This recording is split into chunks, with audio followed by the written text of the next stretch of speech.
Yo, what's going on, guys? It's Mookie here, and today we're going to be playing some Cookie Run Kingdom. I'm going to be bringing you guys a top 5 beginner tips and tricks I learned along the way, as well as stuff I'm teaching to my sibling who just started playing the game as well, and I think it's crucial for every beginner to learn.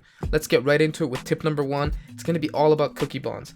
To access cookie bonds, you're actually going to go at the bottom right where it says cookies, access your cookie storage, and then the bottom left where it says bonds. These are little chapters that give you buffs if you unlock cookies, as well as promote them to the next star level. So for this instance, you need to unlock all 5 of these characters, so meet 5 cookies and all of your cookies get 50 HP. A lot of people I've seen on Reddit, as well as my sibling, didn't quite know that it applied to all of your cookies. It would make sense as well that it would apply to just these 5 cookies, right? But it actually applies to every single one of your cookies.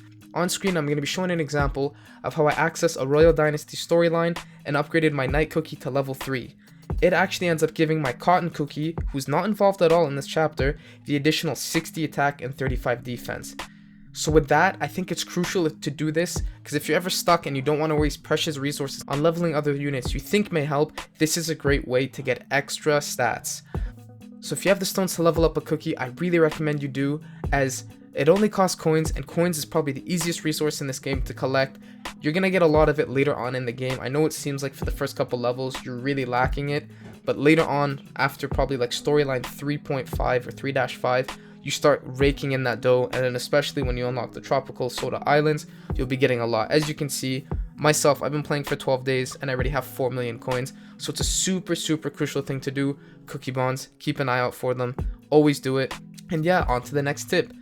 The next tip's going to be a little bit of a longer one, but you guys gotta bear with me here, as it's very crucial to getting through the main storyline. So we're going to go over to the main storyline, and I'm actually stuck on 9-15.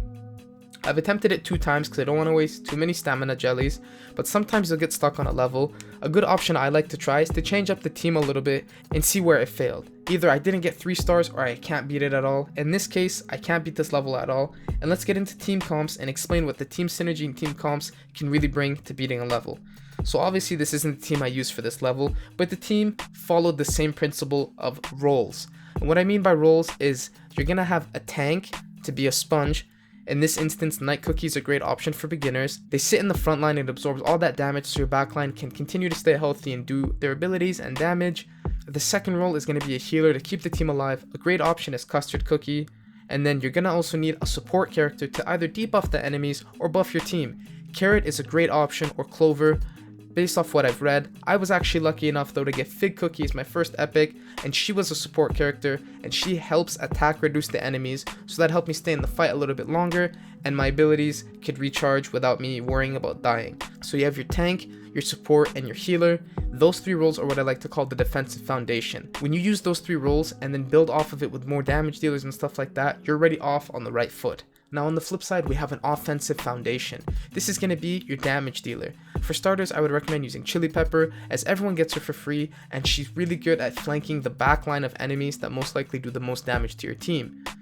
Later on, I would use Adventurer Cookie or Vampire Cookie, as they're both great single target nukers that can help with boss DPS. And for the last cookie in your team, a replacement cookie or a flex pick cookie, depending on what you want to call it, it's all the same. So something like an AoE damage dealer, or an extra tank, healer, or support. This is great because the replacement cookie can really help depending on whatever situation you're in. So in the case when I was fighting this boss, I actually was lacking in my defensive foundation.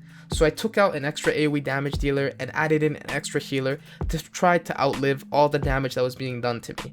This helped me get the boss down to 10% HP, but I couldn't make it past that last little 10% and I kept wiping, thus telling me maybe I need to go farm some more toppings or come back to this at a later date when my team is a little bit better. And just to show you guys, I'm not fighting this with 22,000 power. I was fighting it with something like this of 93,000 power, but unfortunately I was still losing.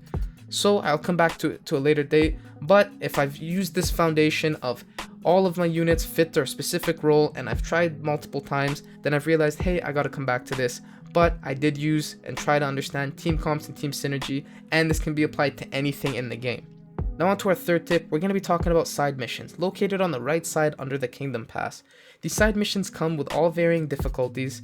Some are very easy that you can complete right away, and some are a little more difficult that you need to come back to. They're a great way to progress through the game, however, and without them, you may be hitting a leveling wall soon or significantly slowing down your progression without realizing. So a good rule of thumb I like to follow is make sure you do the easy ones first, the ones that take maybe a couple seconds, and then slowly work your way to the harder ones. Doing them though, I think is crucial to this game because some of them will help you unlock other parts of the game, such as the Tropical Soda Islands located in the bottom left. And this Tropical Soda Islands comes with a lot of resources like gold, XP, gems, all that extra stuff. And without doing the one side mission, specifically in this case, there's going to be a side mission that says give 5 sauce to avocado cookie to unlock or repair the deck or the harbor or something like that. And without doing that mission, you will never unlock the Tropical Soda Islands. So that's what I mean. Always try to do them because you never know what could be unlocked next that can really help you progress further. And I was on Reddit just looking through the community trying to see where I could help out, and I noticed there was a couple people just completely ignoring the side missions, and I understand. In some games the side missions seem like, you know, really lackluster XP, just something to do to pass some time, but in this game it's actually very crucial as it helps you unlock more content. So always keep an eye out for them. Into our fourth tip, we're going to be talking about events. So located on the top left of your screen, you're going to have the events tab. There's a lot of events going on, and I understand it can be a little overwhelming, but usually when you've completed something, you get this little red marker, the same one that appears on my shop icon right over here. So back into the events tab, a lot of them will correspond with an ongoing side mission or something else you're completing in the game. So in this instance, if I beat stage 915, I will get rewards from that stage, but I will also get 300 gems from this event. And on top of that, it is actually one of my side missions to beat stage 915. So in beating stage 915, I'm getting 3 different revenues of rewards from the event, from the side mission, as well as from completing the level itself. This is crazy because this is how you can essentially do 3 tasks for the price of completing 1 activity. It's a time saver and it's a good way to keep an eye out on which ones you can complete. So I think it's pretty crazy. If you're completing 1 task and being rewarded multiple times from different sources, I think that'll help you get a lot further in the game without realizing, and on top of that, it doesn't cost you any extra time. As well as a little bonus if you made it this far into the video, if you're free to play or even if you're not, I understand going to the shop if you're free to play can be a little overwhelming because you have all these packs of just money, but if you actually go down to the necessities tab, you can get this once a day free package of 30 gems and 10 XP jellies. If you do this every day, it'll add up before you know it, because if you miss out on it for 1 month, say it's 30 days, you're going to be missing out on 900 gems, and that's 3 full summons you didn't have before, and it probably takes you 15 seconds to do. So it's pretty nuts. I would definitely recommend doing it every day. And then on top of that, the shop is always lit up for me, so it's a good reminder. It reminds me, hey, have I checked in today? No, let's go do it. So that's going to be it for events. So for the last tip, we're going to be talking about crafting. It might be a little deceiving, but if you just do some simple math, you can look that crafting 3 of these will take me 28 seconds. I believe for starters, it takes 30 seconds. So let's just stick with 30 seconds because the majority of you will have that 30-second timer.